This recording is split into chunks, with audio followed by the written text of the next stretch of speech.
Mwanamke mmoja wakati wa Mtume Madina hapa,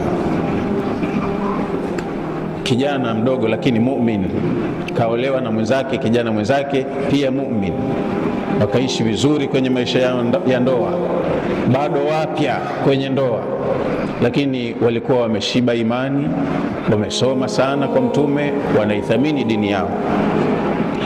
Amali ya watu wa kule ni biashara. Kwa hiyo kijana huyu katoka kwenye safari zake za biashara, katoa agizo kali nyumbani, kaambia mimi naondoka, matumizi yako haya hapa, haja yoyote fulani ndo dhamana nilimwachia katika jamaa zake, akamwachia niangalizie nyumbani. Alichotoa agizo alilotoa nyumbani, akaambia mke wake, naondoka, lakini hapa hata aje baba yangu mzazi, sikuruhusu kutoka kwenye nyumba hii, hata kwa amri ya babangu mzazi, kwamba keshazingatia mahitaji yako yote yako hapa, pakupeleka malalamiko yako, haja yako ni fulani ndo mmemwachia, power of attorney. Bwana katoka, kaenda zake na safari yake, hajarudi safari, siku 2-3 kaja ndugu yake wa kiume, baba mmoja mama mmoja, anamwambia dada, nyumbani kuna mgonjwa, baba anaumwa, watu wote wamekuja kumwangalia mgonjwa, wewe hujaonekana, nimeambiwa nje nikupe hii taarifa alafu ukamuone baba anaumwa. Kijana wa kike akasema, wallahi lana akhruja, sitoki wallahi hata tasta'dhana li Rasulullah sallallahu alaihi wasallam, sitoki mpaka ukaniombee ruksa kwa mtume wa Mungu, kwa sababu naliheshimu agizo. Nimeambiwa hapa hata akija huyo baba mwenyewe kuniambia ananiita nisitoke, anajua amri ya mume na thamani yake.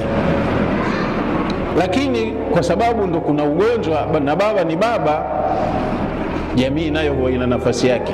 Akambia kwa hili kanitakie idhini kwa mtume, amri ya mume wangu inaweza kupingwa na amri ya mtume, akitaka mtume natoka, kwa hiyo nenda kwa mtume. Kijana kenda kwa mtume, shemegi huyo kenda kwa mtume mwenyewe, akaelezea ile kesi, kwetu kuna tatizo, baba anaumwa, nimetumwa nikamwambia dada yangu, lakini kaondoka mume wake hayupo, kamuachia agizo asitoke.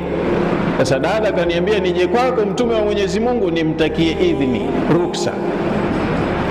Jawabu ya mtume, anamjibu huyo shemegi, taatuha li zawjiha khairun min i'adati abiha, toa yake huyu dada yako ya kumtii mumewe ni bora kuliko kwenda kumkagua baba yake mgonjwa, huku kumtii mume wake bora.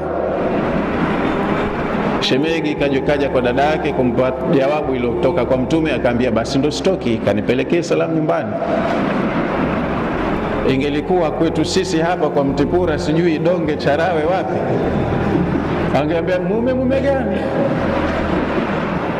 kwani kaja kukuchukua kwenye miti na kwache, ndo la mwanzo hilo, na kwache. Alafu wanakuambia umsikilize mume wake nani? Mtume. Kama utume wenyewe ndo huu, basi yangekuwa hayo.